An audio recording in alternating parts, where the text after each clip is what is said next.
জীবনটা আমার পুরো তেজপাতা করে দিয়েছে এই লোকটা। এই সিঙ্গেল পার্সন আমার জীবনটাকে পুরো তেজপাতা করে দিয়েছে। সামান্য আলু ছেচকি, সেটাতেও বলছে কিনা একটুখানি কম তেল দিবি।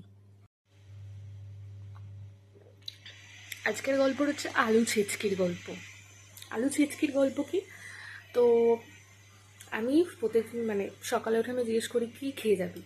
না, আমার বরের হচ্ছে ঘরের খাবারের থেকে বাইরের খাবার বেশি পছন্দ। ঘরে কিন্তু যে ব্রেকফাস্টটা করবে মুড়ি বা তরকারি দিয়ে, সেটা বাইরে মানে সেটা কিন্তু ঘরে করা যায়, কিন্তু ঘরে করবে না, বাইরে। সবাই ওই বাইরে যে চামচটা দিয়ে মুখে দিচ্ছে, ওই একদল জল দিয়ে ধোয়া সেই চামচটা দিয়ে ওর বাইরে খেতে, এইসব খেতে ভীষণ ভালো লাগে, আনহাইজেনিক জিনিস। ঠিক আছে, তো প্রত্যেকদিন জিজ্ঞেস করি যে কী খাবি, যে কোনোদিনও ছাতু গুলে দিই না, বাইরে খাবো এরকম।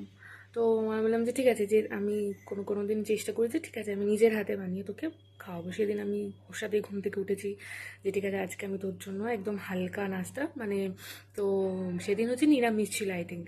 নিরামিষের দিন তো ডিম টিম ভাজা করে দেওয়া যায় না। তো আমার শ্বশুর বাড়িতে একটা ফেমাস সকালের ব্রেকফাস্ট আছে, হচ্ছে আলু ছেচকি আর মুড়ি। আলু ছেচকি মানে হচ্ছে মানে খুবই একদম সামান্য তেল দিয়ে আলুগুলোকে ভাজার আলুর মতন করে কেটে একটুখানি কালো জিরে ফোড়ন, আর কেউ যদি টমেটো দিতে দেয় টমেটো, একটু কাঁচা লঙ্কা দিয়ে একদম মশলা ছাড়া অনেকটা জল দিয়ে প্রেশার কুকারে 2-3টে সিটি মেরে দিলেই হয়ে যাবে আলু ছেচকি, একদম লেস মশলা, ভালো সকালবেলায় ব্রেকফাস্ট। তো আমি সেটাই বানিয়ে দিয়েছি, যে আমি মনটা ভীষণ খুশি যে ঠিক আছে আমি নিজের হাতে ব্রেকফাস্টটা বানিয়ে দিচ্ছি, তো মুড়ি দিয়ে একটু পেটটা ভরে খেয়ে যেতে পারবে।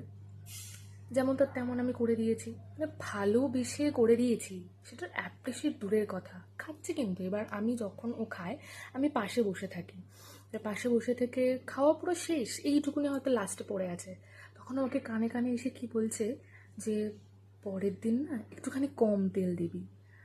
মানে আমি নিজে তখন মানে তেলে সেই মানে 5 ফোড়ন দেওয়ার মতো ছেক করা হয় না, সেরকম জ্বলে উঠেছি আমি। মানে এত কষ্ট করে সকালবেলা ওর জন্য আমি ব্রেকফাস্ট বানিয়ে দিয়েছি, আর আমাকে এরকম একটা, এটা আমার কাছে ক্লিয়ার, ভালোবেসে বানিয়ে দাও, রেগে বানিয়ে দাও, যেভাবে খুশি বানিয়ে দাও, খুদ ও ধরবেই।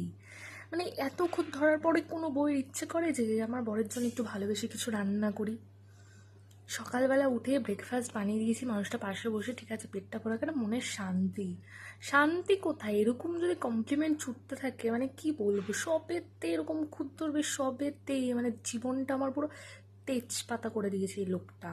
এই সিঙ্গেল পার্সন আমার জীবনটাকে পুরো তেজপাতা করে দিয়েছে। সামান্য আলু ছেচকি, সেটাতেও বলছে কিনা একটুখানি কম তেল দিবি।